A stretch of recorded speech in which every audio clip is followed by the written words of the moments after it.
Altan merhaba. Biz de seni Selam. arıyorduk. Hoş Bir dakikan varsa sana birkaç sorumuz var. Olur, buyur. En iyi yaptığın yemek nedir? Ha, yumurta. Bugüne kadar yaşadığın en heyecanlı an. Baba olduğumu öğrendiğim an. Eğer bir sporda dünyanın en iyisi olsaydın bu hangi spor olurdu? Rally ya da motosiklet. Süper. İzlediğin en iyi film hangisi? Çok zor, bilmiyorum. Belki Godfather serisi. Süper. Peki bu filmde bir karakteri canlandırabilseydin kimi canlandırmak isterdin? Brandon rolünü. En sevdiğin mobil uygulama. Haritalar uygulaması. Peki o zaman en iyi okuduğun tekerlemeyi duyabilir miyiz? Al şu takatukaları takatukacıya götür. Takatukacı takatukaları takatukalamazsa takatukacıdan takatukaları takatukalatmadan al da gel. Gitar mı piyano mu? Gitar. Gitar. Bir gün mutlaka gitmeliyim dediğin ülke hangisi?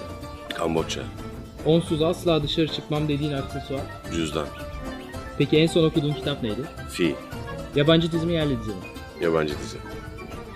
Bu meslekte aldığın en önemli tavsiye. Kendini bozma. Teşekkür ederiz.